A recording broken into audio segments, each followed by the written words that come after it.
Vida, mana. Você tá boa? Eu tô bem, sim.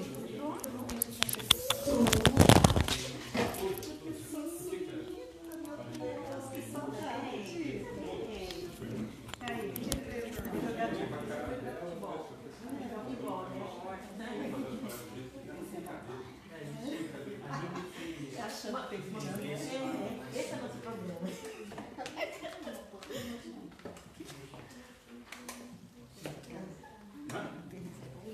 Tudo bem? Tudo bom? Eu fico aqui, é isso? Isso, eu vou te...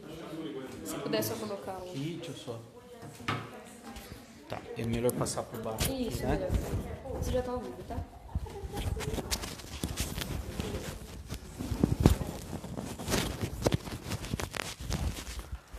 Deixa eu achar o melhor lugar aqui. É mais fácil. Aqui. Isso eu guardo aqui, né?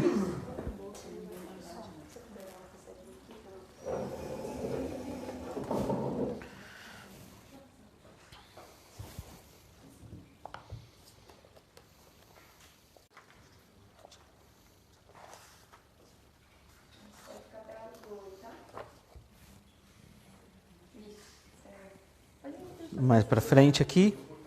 Isso.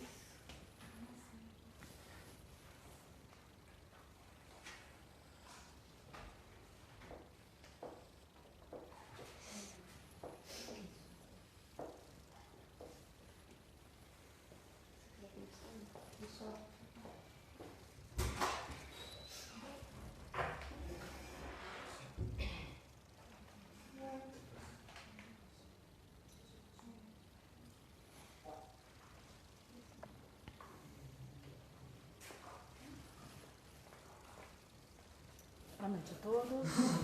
Boa noite mais uma vez. Boa noite. Nós agradecemos sua presença, o convite. Estamos muito felizes com a sua presença. Eu que agradeço, imagine. Queria pedir a todos agora que acalmassem, né, nossas mentes do dia a dia. Elevassem nosso pensamento a Deus, ao nosso Pai, em primeiro lugar.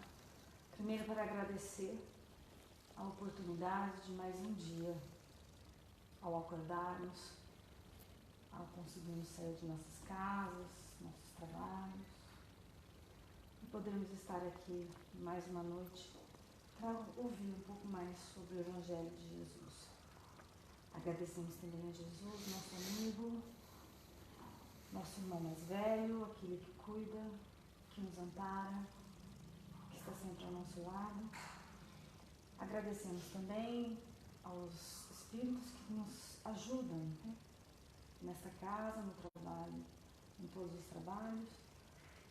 Pedimos, Senhor, que enche de bênçãos esse lar, que as pessoas que nos escutam também consigam sentir essa paz, que consigam essa conexão junto ao Pai, para que a gente possa entender um pouquinho mais do Evangelho de Jesus e também conseguir praticá-lo. Que assim seja. Fica à vontade. Obrigado. Muito boa noite a todos vocês. É um enorme prazer estar aqui na cidade de Pederneiras pela primeira vez como palestrante, aqui no grupo de vocês, que a singeleza do local me faz lembrar muito a Casa do Caminho e como ela sempre começou também, né? Juntando propósitos num caminho, né? Daí a ideia da Casa do Caminho, ela ficava no caminho em que os sofredores passavam, né? E no mundo de muita tecnologia, no mundo de muita vastidão de territórios, poder se juntar para falar sobre o Espiritismo e levar isso adiante é muito importante. Então eu agradeço a oportunidade e o carinho de todos vocês pelo convite. A ideia de hoje, como eu havia falado para o Alexandre, é que pudéssemos falar a respeito da origem das obsessões.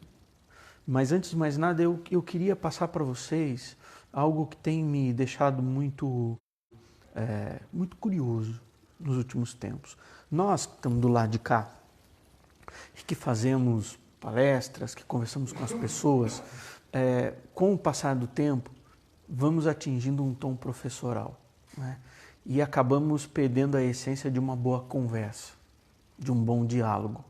E acaba se transformando numa palestra fria, com frases feitas e prontas, o que, com o passar do tempo, foi me deixando muito incomodado. E aí eu decidi que o meu caminho seria um caminho mais simples, mais ao pé do ouvido, uma conversa mais franca.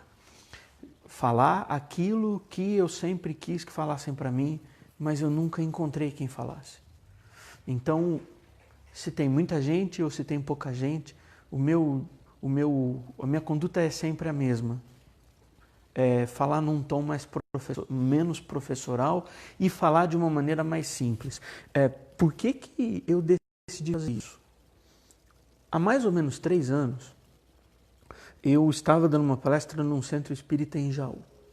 E eu dou aula em Jaú e dei aula durante todo o dia e à noite eu fui fazer a palestra. E eu tinha uma conduta mais científica nas palestras. Eu me preocupava mais com o conteúdo científico, específico, das frases e tudo mais. E fui para essa palestra. E eu confesso para vocês que naquele dia eu senti vontade de ir embora. Eu estava tão cansado, mas eu estava tão cansado que eu pensei assim, essa palestra podia não acontecer. Me passou pela cabeça a seguinte frase: onde é que eu me meti? Porque eu podia estar na minha casa, descansado, tinha saído de madrugada da minha cidade, tinha dado aula o dia todo, não podia jantar porque senão ia dar muito sono, tinha que ficar esperando até às 8 da noite para fazer a palestra, para terminar às 9, para ir embora às 9h30, para chegar em casa às 11. Bom, me chamaram rapidamente e eu comecei a falar, e a gente às vezes entra num transe e dá um recado e conversa, e ao final da palestra eu terminei e eu estava indo embora e uma senhora me chamou no fundo e falou: olha, eu queria agradecer a palestra que você fez, o livro que você usou, onde é que eu compro o livro, né? E eu falei: não, tá aqui o livro, pode levar para a senhora que depois eu compro um outro. E ela agradeceu do livro e ela me disse assim: eu não sou de Jaú, eu sou do Mato Grosso, mas eu tenho uma filha que está internada aqui no Amaral Carvalho e os médicos me disseram hoje que o câncer dela está em metástase e ela não vai voltar embora. Então eu queria achar um lugar para eu espairecer a minha cabeça. Então eu vim aqui no centro. A vontade que eu tinha era de enfiar a cabeça embaixo da terra. Tamanha era a vergonha que eu senti por tudo aquilo que eu tinha sentido no começo. E foi a partir daquele dia que eu descobri e que me informaram que o Espiritismo é consolo. O Espiritismo é mudança de paradigma. Então, ele não serve de nada se ele não mudar a vida das pessoas e se ele não trouxer consolo. Ele tem que trazer consolo para a gente. E foi a partir desse dia que eu decidi que eu não mais iria fazer palestra para mim, mas eu iria trazer conversas para as pessoas que estavam precisando. E o mais curioso é que depois desse dia, dificilmente eu consegui fazer a palestra que eu tinha me programado.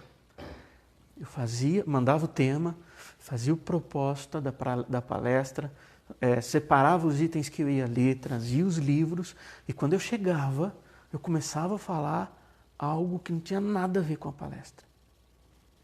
E eu fui descobrindo que cada lugar que eu ia, cada lugar tinha uma demanda, tinha uma necessidade. Mas na essência, sempre depois desse dia, a cada lugar que eu vou, eu tento explicar para as pessoas que o Espiritismo é consolo. Ele tem que consolar. Ele tem que ser um lugar de abrigar, de abrigo.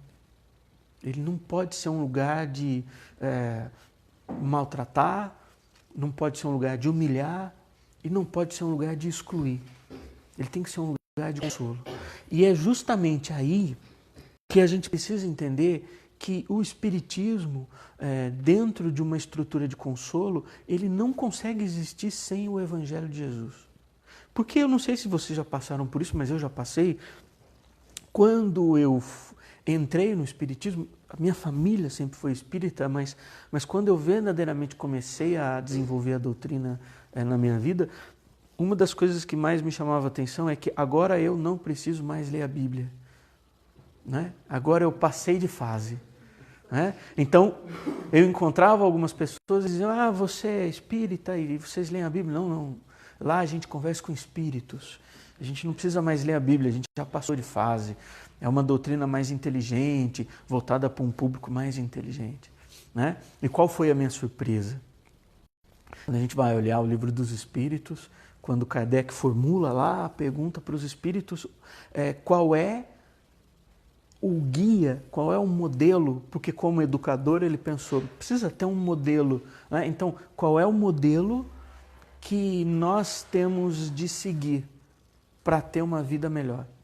Eu acho que Kardec tomou um susto, porque ele nunca ia imaginar na vida dele que os espíritos iam dizer um nome mais óbvio do que qualquer outra coisa. Né?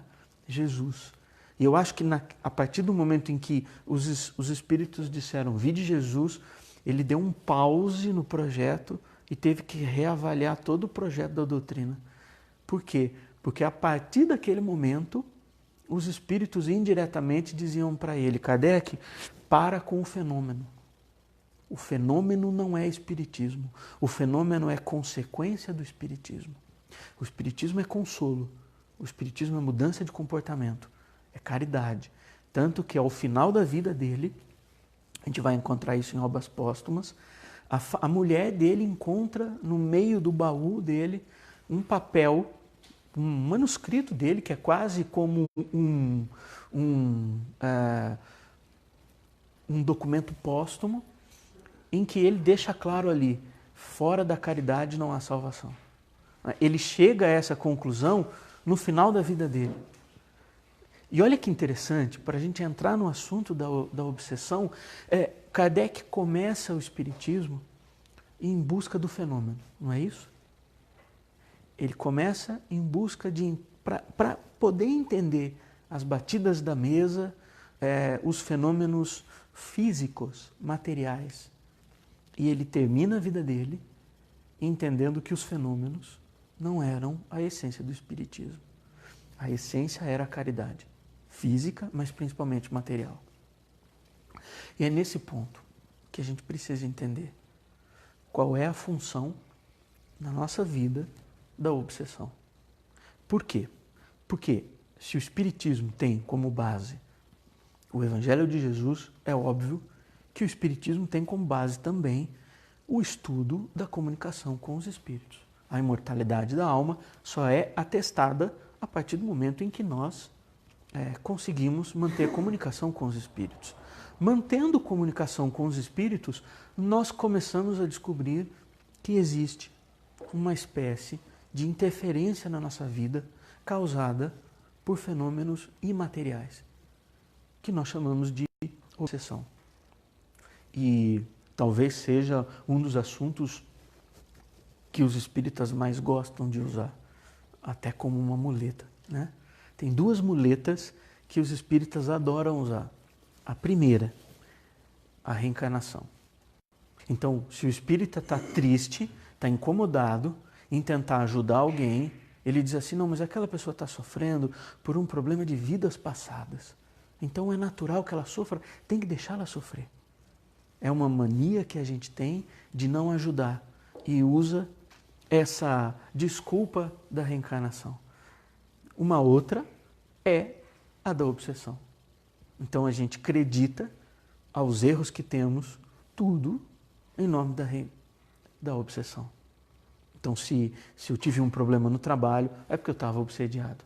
Se eu tive um problema de relacionamento, culpa dos obsessores. Se eu não estou indo mais ao centro espírita ou às reuniões fraternais, a culpa é dos obsessores. Né? E coitado de muitos obsessores que nem fazem ideia que são creditados a eles os problemas.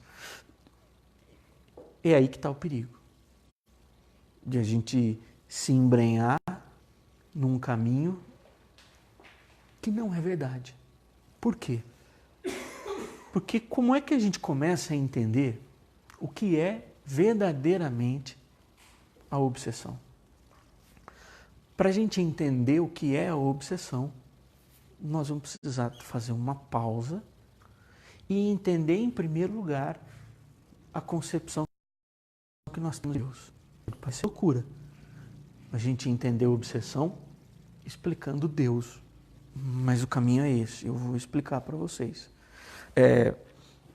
Talvez todos nós aqui tenhamos já, em vidas passadas, passado pelo caminho do catolicismo antigo, do cristianismo antigo.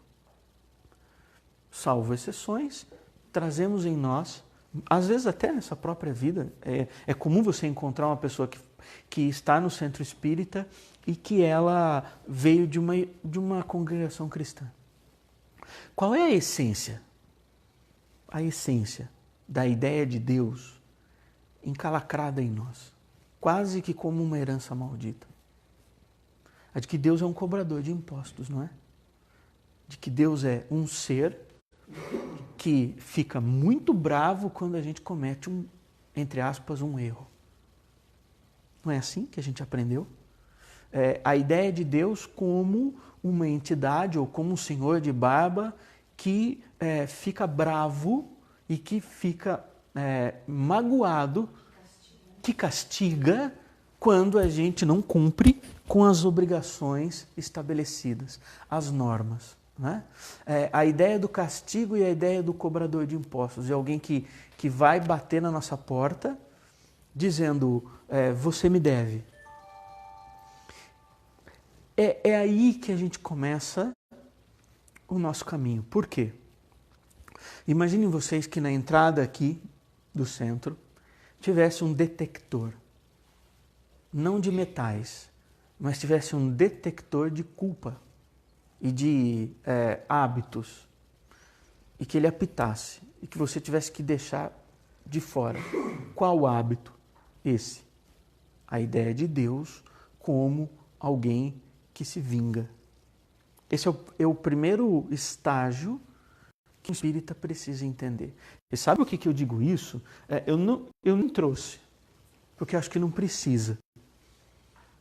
Se vocês são espíritas, vocês sabem que no Livro dos Espíritos tem a pergunta número 1, não tem? Muitas vezes a gente passa batido a pergunta número 1, né? Porque ela parece óbvia demais. Qual é a primeira pergunta do Livro dos Espíritos? O que é Deus? Kardec era um professor muito bom. Então eu imagino que com ele não tinha ponto sem nó. Não tinha vírgula à toa. Não sei se vocês repararam, mas ele não pergunta Deus existe. Não é instigante isso? Por que ele pergunta assim, o que é Deus? Por que ele não pergunta Deus existe? Primeiro, uma questão muito óbvia. Se você vê mesa levantando, gente invisível conversando com você, você não precisa perguntar se Deus existe. Existe algo que é sobrenatural, está acima do natural. Então, ele não parte do princípio de que se Deus existe ou não. Virou algo óbvio, existe. Se eu me comunico com entidades que eu não vejo, se eu me comunico com o sobrenatural, existe algo que é além do natural. Talvez Deus esteja nesse meio. Então ele faz a pergunta para separar tudo isso de Deus. Então ele pergunta, o que é Deus? E os espíritos respondem. O que os espíritos respondem? Vocês lembram ou não? Vale olhar, não tem problema. Eu deixo, vai. Primeiro dia de aula, eu deixo. É a causa primária de todas as coisas. Né? A inteligência suprema. A causa primária de todas as coisas. Se Kardec não dá ponto sem nó, por que ele colocou ali a causa primária de todas as coisas? Porque tem uma causa secundária. senão ele colocaria a causa de todas as coisas. Ele pôs um primário ali. E isso pressupõe o início de uma contagem. Se eu ponho o primeiro, automaticamente o segundo existe, o terceiro. Então ele diz assim, Deus, os espíritos dizem a Kardec, Deus é a inteligência suprema, a causa primária de todas as coisas. Se Deus é a causa primária de todas as coisas, o Espiritismo nos mostra que nós somos a causa secundária de todas as coisas. Isso significa que nós temos uma coparticipação divina na existência. Nós não só existimos, nós criamos a partir de Deus. Deus manifesta a sua criação em nós. Então, se eu, por exemplo, tiver que ouvir uma resposta de Deus à pergunta que eu fiz, não é Deus que vai me responder, pode ser o Alexandre. Coparticipando divinamente na criação, sendo um intermediário de uma resposta divina. Isso é ser inteligente, concordam ou não? Então, nesse momento, muita gente sai correndo do centro espírita. Sabe por quê? Porque é cômodo ser irresponsável. Eu costumo dizer em todo lugar que eu vou, vocês não fazem ideia de como eu era feliz antes de ser espírita. Porque a ignorância é uma bênção, não é? Eu era completamente ignorante, eu não sabia nada, eu era muito feliz porque eu errava e nem percebi que eu estava errando. Minha vida de ignorante espiritual às vezes me dá saudade. Porque é muito difícil viver sob uma responsabilidade divina. E nós, com a ideia de que Deus é um cobrador de impostos, compartilhamos a ideia paternalista de Deus. A de que Deus é um pai bravo, que exige obediência, porém, ele resolve todos os nossos problemas. Basta que nós tenhamos obediência a ele. Então, qualquer porcaria que eu fizer na minha vida, Deus vai consertar. Eu só tenho que adorar a Deus e ser obediente a ele. Eu tenho uma filha, a Gabriela. Ela tem 1 ano e 2 meses. Quando ela crescer, eu tenho absoluta certeza que ela vai me respeitar por um único motivo. Vocês sabem qual é? Sabe qual é o principal motivo de um filho respeitar o pai? É porque o pai paga as contas. Esse é o principal motivo. Ele não respeita porque ele ama. Ele respeita porque o pai paga as contas. Ele vai descobrir que ele ama o pai dele quando ele não morar mais com o pai dele. Porque aí ele vai se identificar no pai. Porque ele vai ter que ser pai. Então, a experiência divina faz com que nós respeitemos e amemos os nossos pais só quando nós viramos pais. E aí percebemos o que tínhamos e não aproveitamos. Mas na essência, nós respeitamos Deus? Não, nós temos medo de Deus. Durante muito tempo, nós proferimos uma religião, até mesmo espírita, por medo de que algo de ruim acontecesse com a gente. Não é verdade? Isso não acontece aqui em Pederneiras. Fiquem calmos. Lençóis Paulistas, Bauru. Aqui eu sei que todo mundo é espírita por vontade, né? Não é por medo. Essa ideia de que Deus é um pai que arruma os nossos erros e, em contrapartida, nós só precisamos temê-lo e adorá-lo, é muito cômoda. Por quê? Porque eu viro um irresponsável obediente. Então eu cometo as maiores atrocidades do mundo, peço ajuda a Deus, pago penitência a Ele e Ele conserta os meus problemas.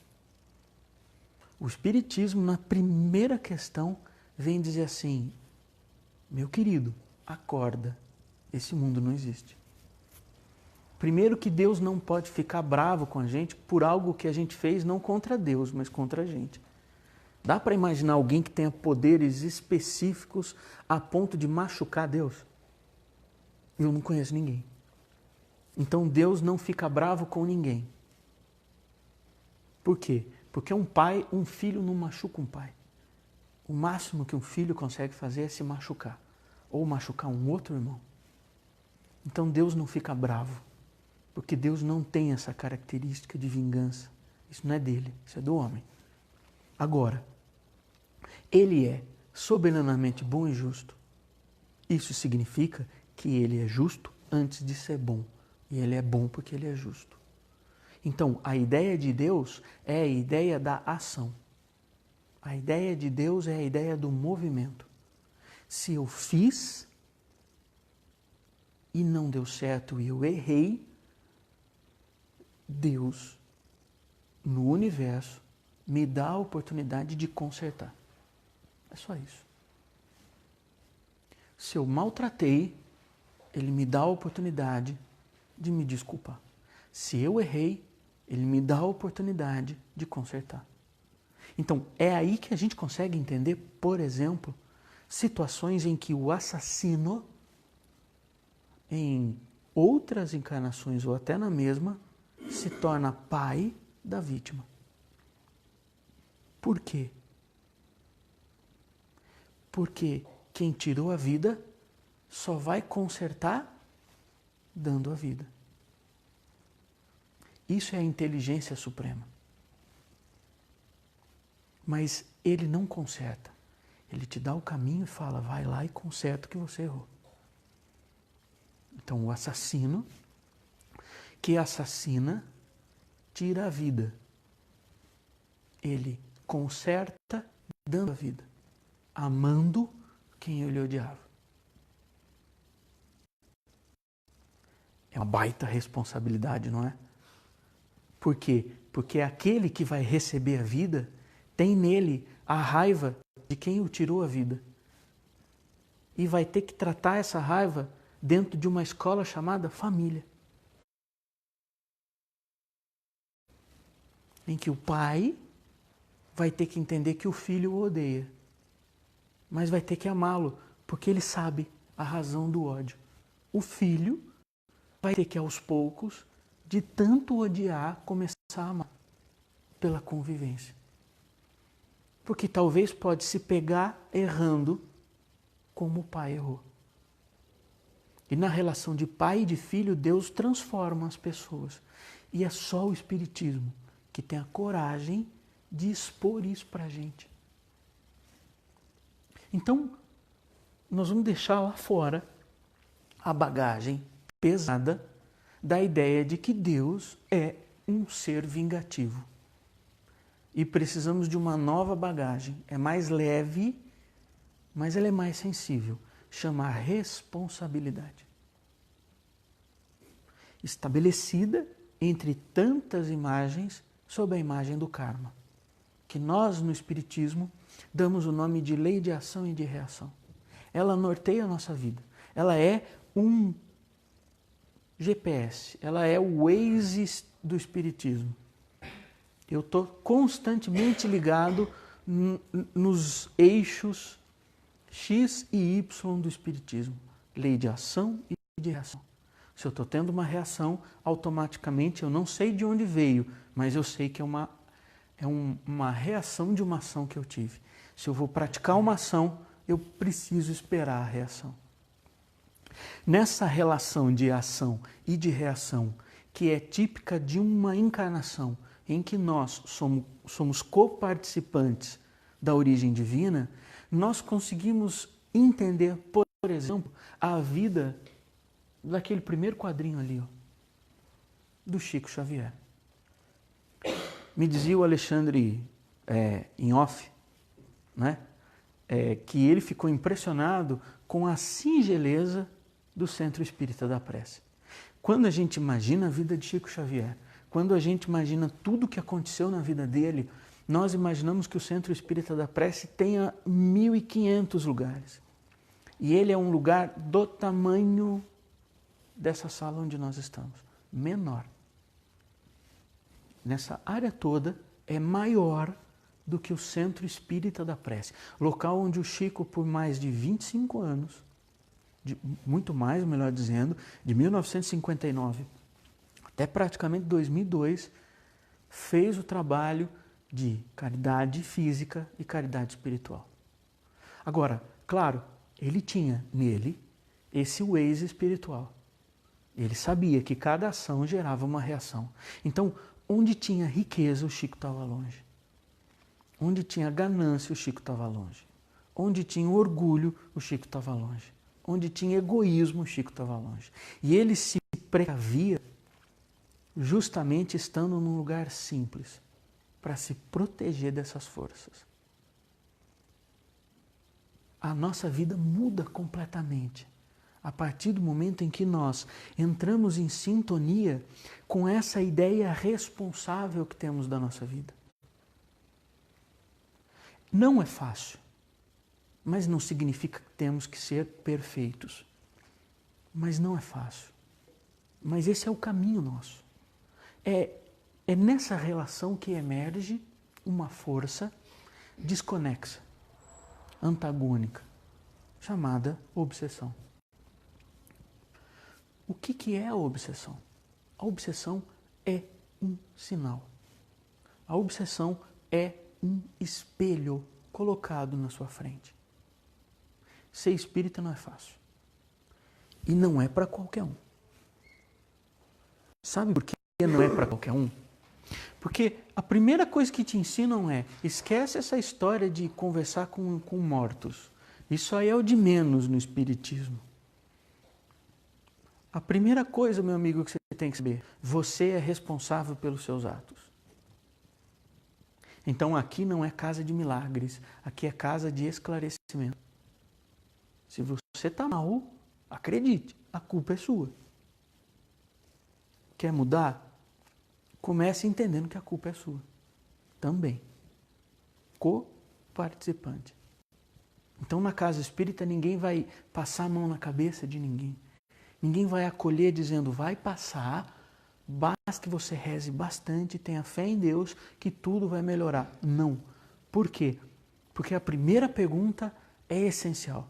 Não basta ter fé em Deus e ficar parado. A sua vida muda a partir do momento em que, em sintonia com Deus, você começa a andar e a arrumar a estrada que você estragou. É natural estragar. Um aluno na escola faz um exercício não para acertar, mas é para errar. Se o aluno acerta o exercício, ele não precisa ir para a escola. Então nós estamos numa escola e é natural que se erre. O erro é o resultado de uma escolha. E escolher é viver. Gandhi dizia que não há caminho para a paz, mas a paz é o caminho. Andar é a paz. Fazer paz é a própria paz. Evoluir espiritualmente é tentar evoluir. O movimento que você faz tentando evoluir espiritualmente é a evolução espiritual. A vivência em Deus é viver, tomar decisão. Não tenha medo de tomar decisão. Tenha sintonia com Deus e tome essa decisão. Agora, é claro, por N motivos, algo deu errado. Aparece em nós a obsessão. Evidentemente que a obsessão nos assusta.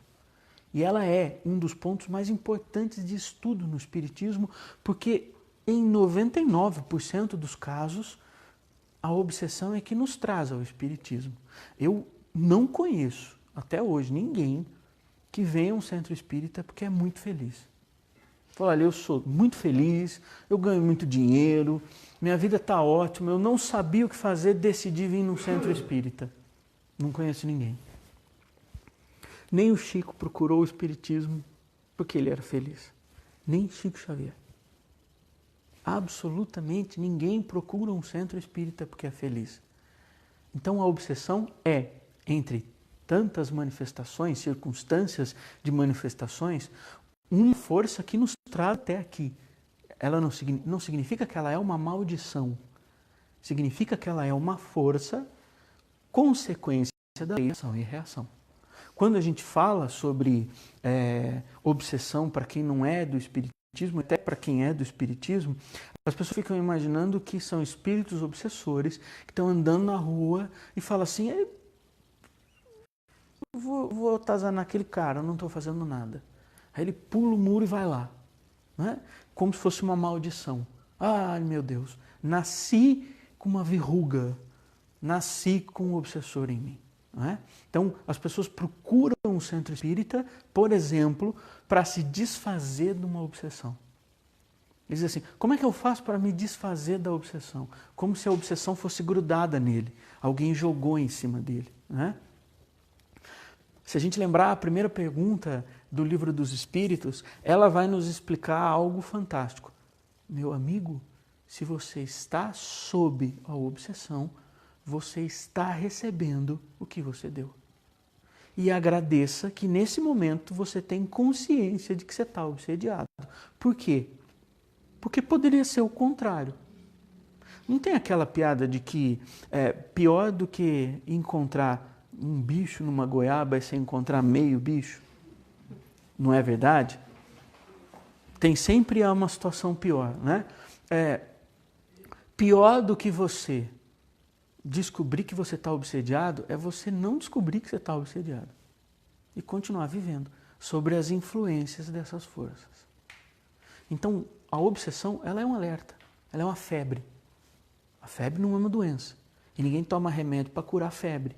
A febre é só um sintoma, é só uma consequência. A obsessão, ela é uma consequência. E o que é que explica a obsessão? Quem explica isso? O segundo livro da doutrina, o Evangelho segundo o Espiritismo. Todo mundo conhece esse livro. Ele é um desdobramento da terceira parte do Livro dos Espíritos, quando Kardec vai falar sobre as leis morais. Ele fala da criação, ele fala do relacionamento do espírito com o homem, do homem com o espírito. Quando ele entra na parte sobre as leis morais, ele resolve construir um novo livro. Então, o Evangelho segundo o Espiritismo é o resultado de um estudo mais aprofundado das leis morais presentes no Livro dos Espíritos. É nesse livro que Kardec pinça algumas partes do Evangelho importantes e necessárias para a nossa leitura. Ao final, tem um setor específico de preces. Vocês já viram? Já viram, não é? Bom, mas Kardec não traz um compêndio de preces para a gente rezar igual o jogador de futebol reza o Pai Nosso antes de entrar em campo. Não. A cada prece ele traz antes uma explicação da importância da prece. Quando eu montei essa palestra aqui sobre a origem das obsessões há muitos anos, eu pensei assim, deve existir uma prece para afastar maus espíritos. Então eu fui lá no Livro dos Espíritos e encontrei, está lá, item 15, chamado Para Afastar os Maus Espíritos. Nesse do ID, da editora, está na página 249. No item 16, há um prefácio da prece. Então tem a prece em que a pessoa lê, reza, faz as orações. Mas antes, Kardec diz assim, mas é bom que você entenda por que você está rezando. Então, a prece é para afastar maus espíritos. Kardec vai explicar os maus espíritos. Diz Kardec, os maus espíritos não vão senão onde acham com o que satisfazerem a sua perversidade.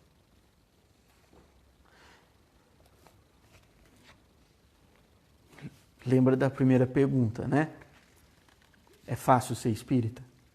Você está sofrendo, você chega a um centro espírita e a pessoa diz assim, diz mais nada, eu quero dizer que se você está aqui, a culpa é sua. É muita lucidez. Às vezes chega até a atrapalhar. Mas é bom, porque educa. A verdade educa. E a gente está cansado de mentira. Nós estamos há muitas encarnações sendo enganados e nos enganando. Talvez seja a hora de termos a verdade explícita diante de nós. E essa é uma frase fundamental. Os maus espíritos não vão, senão onde eles encontram abrigo. Então, se eu passo por um processo obsessivo, é porque eu atraí esse obsessor. É bom ouvir isso? Não. É necessário? É. Por quê? Porque se eu atrair esse espírito, quem é que vai participar do processo de desobsessão? O obsediado. Emmanuel, numa das suas comunicações, diz assim: é impossível ajudar aquele que se desajuda. Então, não há como resolver o processo obsessivo se antes de mais nada você não tiver a lucidez de que você causou também esse processo. Há ali um espírito vingativo, há ali um espírito malfeitor, há ali um espírito zombeteiro, há ali uma energia ruim que foi, entre tantas circunstâncias, também provocada por algum comportamento seu. Prossegue Kardec. Para afastá-los, não basta pedir-lhes, nem mesmo ordenar. É preciso despojar de si o que os atrai. Eu me lembro, eu faço um trabalho, quando eu tenho tempo no Centro Espírita, de dialogador em reunião mediúnica. E no auge do começo do meu trabalho, e no auge da minha arrogância, numa das reuniões mediúnicas eu disse para um espírito: eu quero que você se afaste em nome de Jesus. E ele disse: em nome de Jesus eu não me afasto. Ele disse assim: eu saio se eu quero. E eu descobri que não tinha poder nenhum. E que eu não podia mandar ninguém se afastar igual o pernilongo. Então ele diz assim: eu não vou sair daqui porque quem está sendo obsediado está vibrando junto comigo. Tá bom aqui. Para que eu vou sair daqui? Ele ouve a música que eu gosto. Ele fala o que eu gosto. Ele come o que eu gosto. Ele pensa como eu. Ele está na mesma vibração minha. Você acha que eu vou sair daqui? Jamais. Está ótimo aqui. Então Kardec diz, para afastá-los, não basta pedir-lhes, nem ordenar-lhes. É quase que uma situação caricaturesca. Colocar qualquer tipo de objeto e dizer assim: saia, se afaste. Porque se aquela pessoa vibrar na mesma frequência do espírito obsessor, ele pode até se afastar pela emanação energética de quem está pedindo. Mas ele vai voltar porque aquela pessoa vai atrair esse obsessor de volta. E ele continua: é preciso despojar de si o que os atrai. Então, a roupa que você usa e que atraiu essa obsessão, ela precisa ser tirada. O pensamento de vingança, o pensamento de ódio, o pensamento negativo, o pensamento pessimista sobre a própria vida. Ideias de desilusão, ideias de ilusão. Todos esses pensamentos, eles atraem aqueles que nos fazem mal. Por isso que Kardec nos lembra, é preciso despojar de si o que os atrai. No processo de desobsessão, já que estamos falando da obsessão, há um processo de movimento. Tem verbo de ação aí. Você tem que despojar. Num processo de obsessão, não é você sentar numa cadeira, tomar um passe, rezar, tomar água fluidificada, banho de sais. O processo de desobsessão começa com você mudar a sua vida fisicamente, não só mentalmente. Não há processo educativo sem que no exercício da educação o aluno não faça a lição orientada pelo professor. Nenhum professor sério vai fazer o exercício para o aluno. Ele vai ficar do lado do aluno e ele vai dar quantas chances for necessário. Mas ele não vai fazer o exercício para o aluno, porque aquele exercício é do aluno. A cruz que Cristo carregou não foi carregada por outra pessoa. alguém o ajudou em um trecho. Mas a cruz era do Cristo. E ele não pediu que ninguém carregasse a cruz dele. Mas ele deixou claro, se eu carreguei essa cruz, você pode carregar a sua.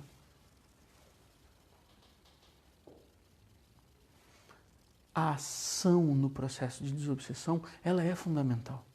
O desejo de mudar.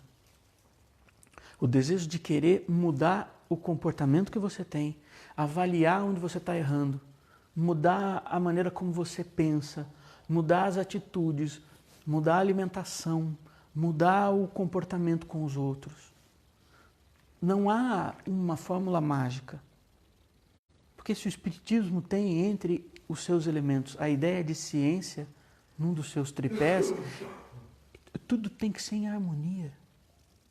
Então não vem uma entidade de fora que vai passar a mão em você e vai fazer você ser a melhor pessoa do mundo. Ninguém vai começar o processo de desobsessão a não ser você. Kardec prossegue, hein? Não terminou.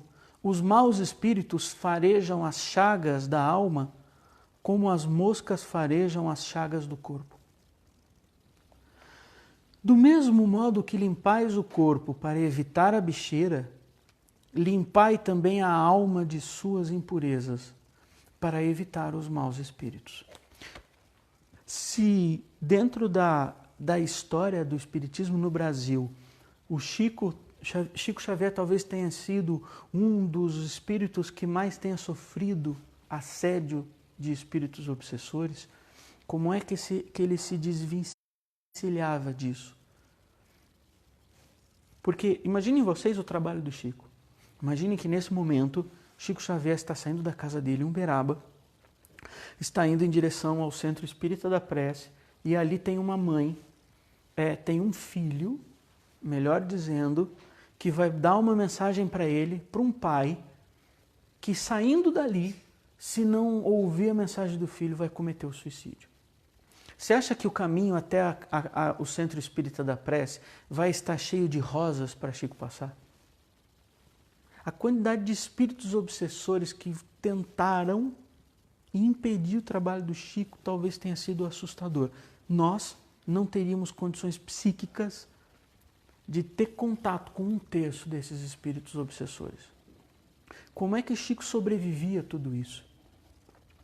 Ele não via os espíritos obsessores? Ele não era influenciado por esses espíritos? Era, mas ele não vibrava na mesma vibração desses espíritos. E eles não conseguiam o que eles queriam. Isso significa que ser lembrado por uma obsessão, você passar no caminho de uma obsessão, é algo talvez impossível de evitar, inevitável. Então, o fato de uma obsessão passar por você é inevitável. Se ela vai continuar, depende de você. Até porque a sugestão é algo inevitável. Vocês querem ver como a sugestão é algo inevitável? Eu vou pedir que todos vocês, nesse momento, não pensem em uma banana.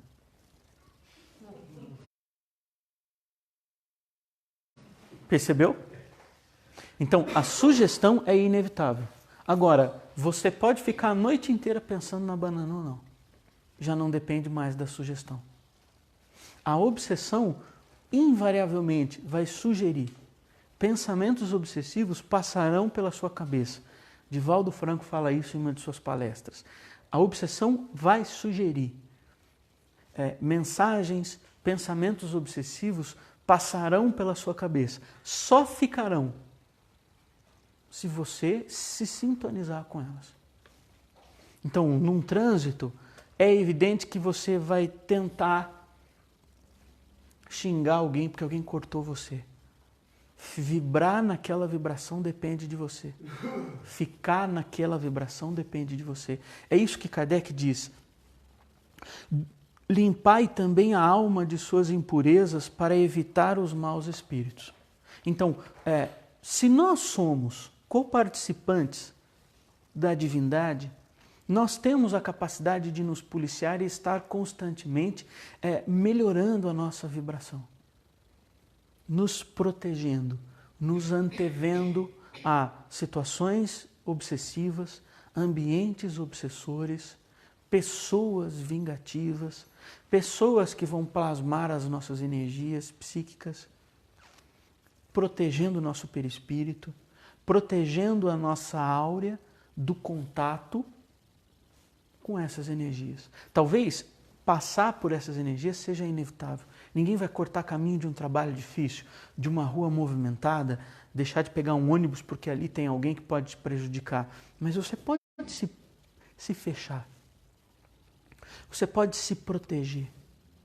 Você tem um espírito benfeitor ao seu lado te ajudando. Você tem as orações, você tem a sua mente que molda o seu perispírito, que protege os seus centros vitais, como fala André Luiz. E você tem a possibilidade de se proteger. Porque se nós descobrimos que a obsessão é o resultado de uma vibração inconsequente, eu consigo me desfazer dessa vibração inconsequente vibrando de maneira diferente. Está começando um processo de irritabilidade em você? Faz uma oração. Toma uma água. Percebeu que alguém levantou a voz para você? É a chave do início de um processo obsessivo, porque o obsessor que está irritando aquela pessoa quer que você se irrite, aumente o tom de voz para entrar na vibração dele, para ele poder atuar. Então, aumentou o tom de voz com você, diminui o tom de voz com a pessoa. Evita falar com a pessoa. Vai embora. É nesse sentido, nessa ideia que Kardec nos orienta de presta atenção como você vibra, que tem uma essência fundamental. Se formos ligar os pontos, o Espiritismo é bem isso, ligar os pontos. Num dos momentos do Livro dos Espíritos, Kardec pergunta, tirando todos os problemas que o homem tem, tirando todas as imperfeições que ele tem, há algo que faz o homem sucumbir em essência? E os Espíritos respondem, sim. Há duas chagas que atrapalham o ser humano. O orgulho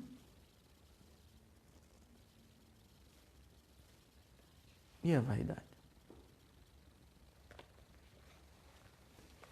São dois pontos, né?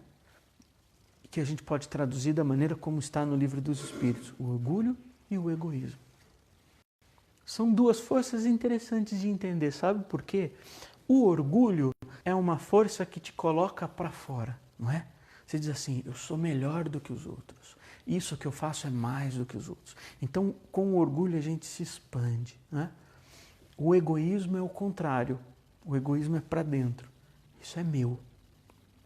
Nesse centro só faz o que eu quero. Aqui não tem coisa nova. É do meu jeito.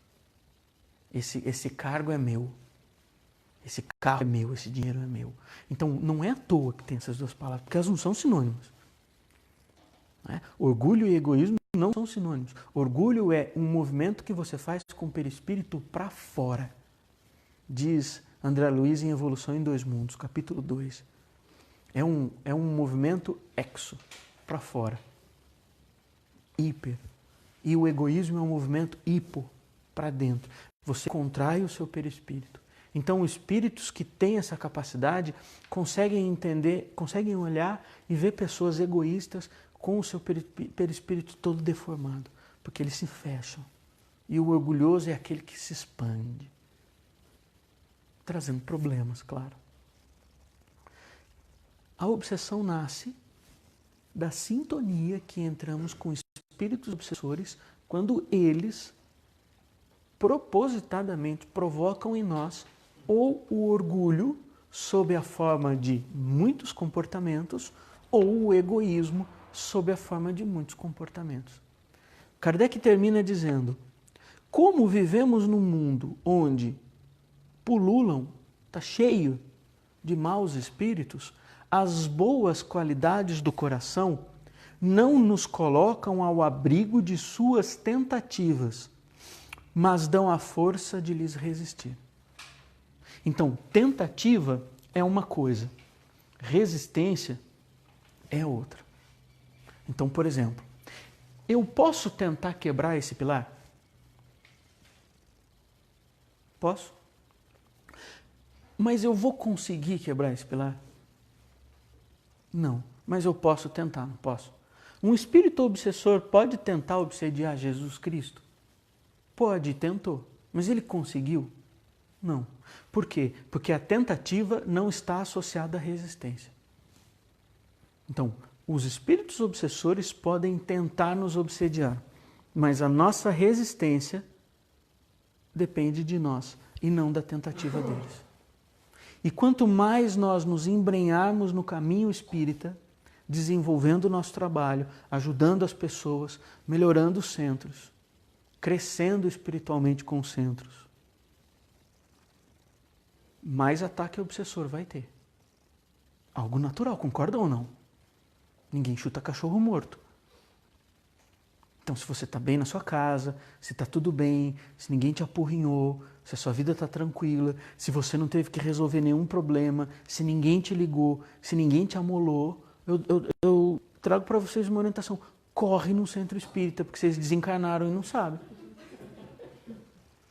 Porque se tem algo que nos traduz com seres humanos encarnados é resolver problemas. Agradeça a Deus que no seu trabalho todo mundo vem pedir para você resolver problema. Porque o dia que você passar o seu trabalho sem resolver problema, talvez no final do dia você vai ser despedido. E se você chega cansado em casa de tanto ter trabalhado, acredite, tem alguém que está chegando em casa cansado de tanto entregar currículo. Então, o cansaço é a essência da nossa vida. Não reclame dele. Porque ele significa que você está vivo e que você está indo no caminho certo. Não existe caminho fácil. Não existe mar de rosas para nós encarnados. Existe luta. Um dos principais caminhos da obsessão é provocar em nós a rebeldia da reclamação, da irritabilidade. Eu tenho em casa com a minha esposa, que é um termômetro. Ela disse, você está muito reclamão, hein? Vai fazer uma oração. O principal caminho da obsessão em nós é abrir os nossos centros vitais, abrir a nossa proteção perispiritual através da vibração da reclamação. É quando a gente começa a reclamar demais, a exigir demais, a pôr defeito demais. Ali começa. Porque a obsessão não chega batendo porta, derrubando o portão. A obsessão é conta-gotas. É uma passada menos no centro, um dia menos no estudo via internet, uma leitura a menos, terminar 5 minutos antes, esquecer de ligar e vai crescendo. Casos de, por exemplo, casos de exorcismo que nós acompanhamos são obsessões que já acontecem há mais de 10 anos, todos os dias. Não significa que o espírito obsessor entrou no corpo daquela menina e ela está subindo pelas paredes precisando de um exorcista. Não, não é do dia para a noite. Se você for investigar, é um processo obsessivo que começou há 10 anos. Há um caso clássico na Alemanha de uma jovem que faleceu, vítima de uma obsessão, de uma legião de espíritos que durou quase 20 anos, ininterruptos, e depois a família foi buscar ajuda. Mas não começa em forma fantasmagórica, é no dia a dia. Às vezes é no animal de estimação te irritando, é no ônibus errado, no dinheiro que faltou, num problema no trabalho, numa irritabilidade numa reunião do centro espírita. Nós precisamos ficar atentos e nos conhecer. O trabalho da desobsessão, o trabalho da proteção contra a obsessão, antes de mais nada, é um trabalho de reconhecimento. É você saber qual é a sua faixa vibratória e você se policiar. Falar, opa, isso está me alterando. Não vou deixar me alterar. Uma boa alimentação, casa arejada, deixar o sol entrar, casa limpa, né? Balde com água e pano, mas casa limpa, casa iluminada, casa com flores, com plantas, com animais, vida, ter coisa para fazer o dia todo, encontrar sempre algo para fazer, nunca imaginar que você merece mais, nunca ter o pensamento de que você está sendo injustiçado. Você sabe que não existe injustiça, você é espírita. Você trabalha sob a ótica da lei de ação e de reação. Você sabe que você é coautor divino, então não existe injustiça. Existe um erro à sua frente para ser reparado. Comportamentos que nos ajudam, que nos protegem. Nós não estamos imunes à obsessão. Nós temos como resistir a elas. É assim que termina a mensagem, o prefácio da prece feita por Allan Kardec. Para terminar a nossa análise sobre a obsessão. Uma mensagem de Emmanuel presente em um livro que eu considero a vocês essencial. Pelo menos para mim é. O livro Calma. Um livro pequenininho. Quem não pode comprar esse livro, o ideal seria que pudesse comprar para ajudar as editoras espíritas e os centros que vendem os livros. Mas se você não puder comprar, tem na internet. É só você digitar Calma PDF no Google. Vai aparecer lá alguém que tem esse livro em PDF, disponibilizou. Você clica, baixa o arquivo e pode ler no seu celular antes de entrar no consultório, em casa antes de dormir. Dentro desse livro há aqui um capítulo importante para a gente. Ele se chama Serenidade e Paciência. Diz Emmanuel, o espírito que traz essa mensagem psicografada por Chico Xavier. No sentido de preservar a própria paz, é indispensável nos disponhamos a manter criteriosa atenção sobre nós mesmos. A melhor maneira de se policiar, diz Emmanuel, contra o processo obsessivo é você se conhecer e rapidamente perceber quando é que está começando o problema. O conflito de resultados inavaliáveis pode surgir da explosão de sentimentos descontrolados. Diz Emmanuel, uma obsessão pode surgir de um sentimento descontrolado que você tem, de uma raiva. Entretanto, não se obtém a paz sem esforço. Estar em paz dá trabalho, diz Emmanuel. Estar em paz dá trabalho. Quem tem orquídea em casa sabe. Orquídea não é grama. A água da chuva cuida. Não. É uma planta linda que quem entra na sua casa diz que maravilha essa flor. Mal sabe a pessoa o trabalho que dá para ter. Então diz Emmanuel, não se obtém a paz sem esforço. Quem acredite no imaginário valor da desinibição despropositada, ou seja, de que o acaso resolve as coisas, de que a gente pode ser de qualquer jeito, de que a gente pode ter as coisas de qualquer jeito, de que tudo pode ser desarrumado, de que a gente tem que fazer na hora que der, diz Emmanuel, no intuito de garantir o próprio equilíbrio, observe a força elétrica desorientada ou o trânsito sem disciplina. Se no mundo dos encarnados, no mundo material, nós não conseguimos fazer nada sem disciplina, o que dirá na nossa vida espiritual? Por isso que nessa mensagem de Emmanuel aqui, eu faço um parêntese e faço uma pergunta a vocês. Vocês fazem planejamento espiritual da vida de vocês? Porque todo mundo faz planejamento para comprar casa, para comprar carro, para pagar o cartão no final do mês. Por que a gente não faz planejamento espiritual? Qual o objetivo seu, espiritualmente falando, em 31 de dezembro de 2018? É estar como? Qual que é o seu planejamento espiritual para amanhã? Talvez numa das mensagens de Santo Agostinho, no livro dos Espíritos, melhor dizendo, no Evangelho segundo o Espiritismo, ali tem uma chave interessante em que ele diz, se não me engano no livro dos Espíritos, eu vou corrigir, em que ele diz, eu, quando ainda encarnado, antes de dormir, fazia uma reflexão de tudo que eu fiz no dia e do que eu poderia melhorar no dia seguinte. Isso é planejamento espiritual. O que eu fiz hoje? Onde eu errei hoje? Como é que eu conserto isso? Vou anotar aqui o nome da pessoa que eu preciso conversar com ela. Uma pessoa parou você na fila do pão da padaria e você percebeu que ela precisa de uma mensagem sua. Isso é planejamento espiritual. Eu vou parar, eu vou ajudar essa pessoa. Eu vou falar algo que talvez ela precise ouvir. Eu estou com pressa, mas eu preciso me programar melhor. É isso que Emmanuel diz. Não há paz sem esforço, sem equilíbrio, sem disciplina. Ninguém possui uma serenidade que não construiu. E isso leva tempo. Você obter serenidade em sua vida leva tempo. Em uma das mensagens de Emmanuel, psicografado por Chico Xavier, Emmanuel diz: o tempo não respeita as edificações que ele não ajudou a construir.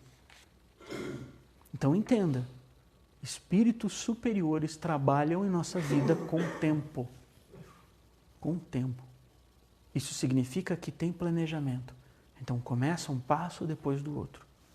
Modificar sua vida leva tempo e é esforço. Dentro de casa, mudando o comportamento dos familiares. O marido que não deixa você ir. A mulher que reclama com você. E eu trago aqui para vocês exemplos simples, que às vezes é melhor a gente ouvir, evitar a discussão. Olha o planejamento espiritual. Porque você sabe que o obsessor está usando uma pessoa que está desprotegida para tentar te atingir. Então não adianta você brigar com a pessoa, porque a pessoa não sabe nem o que ela está falando. Deixa ela falar, deixa ela terminar de falar, termina aquela vibração e sai daquela vibração e tira a vibração da pessoa. Não discuta. Usa da inteligência. Peça ajuda aos guias espirituais naquele momento. É isso que Emmanuel fala. Ninguém possui uma serenidade que não construiu. Daí o impositivo da vigilância em nós próprios. Não se trata de prevenção contra ninguém, e sim de autogoverno. Você não vai deixar de ver as pessoas. Aquela pessoa é obsessora, eu não vou nem chegar perto dela. Não, às vezes ela precisa da sua ajuda.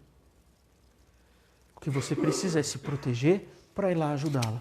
E por fim, para semelhante realização, é importante enfileirar algumas obrigações. E ele traz a principal e as outras eu deixo para vocês lerem no livro. Compreendamos que somos colocados uns à frente dos outros a fim de aperfeiçoar-nos. Isso significa que a obsessão ela é uma bênção em nossa vida. Porque a obsessão é o sinal da espiritualidade, da possibilidade da correção. Obsessão é possibilidade, oportunidade. Obsessão é uma bênção. Se ela chegou, é porque você está lúcido, é porque você tem condições de saber que ela existe e que está na hora de você arrumar e que você está pronto para poder arrumar. Nenhum professor dá um exercício para um aluno que não está pronto para fazer. Então, se a obsessão chegou até você e você tem ciência dela, acredite, é uma bênção, porque é uma oportunidade. Usemos o Espiritismo para melhorar a nossa vida, mas melhorar de verdade. Porque a gente não consegue ajudar o outro se a gente não estiver bem. Então, seja um pouco egoísta e lembre que, em primeiro lugar, você tem que estar bem. Não é comer muito, descansar muito, ter as melhores roupas. É se proteger para poder ir lá e resolver o problema. Então, cuidem de vocês espiritualmente. Quem está aqui, a quem está nos assistindo. Cuidem espiritualmente da sua vida para ajudar os outros. E nesse sentido, olhem para o Espiritismo com muita responsabilidade, porque ela é uma doutrina para poucos preparados, não intelectualmente, mas prontos para conhecer a verdade. E Cristo já dizia, a verdade vos libertará. Obrigado a todos, mais uma vez, pela oportunidade de eu poder resgatar um pouquinho do meu karma, trazendo informações. Sucesso a todos vocês nessa empreitada, luz a todos os organizadores da casa e que vocês possam crescer na doutrina espírita, na imortalidade da alma e sempre junto com o Evangelho de Jesus. Luz a todos.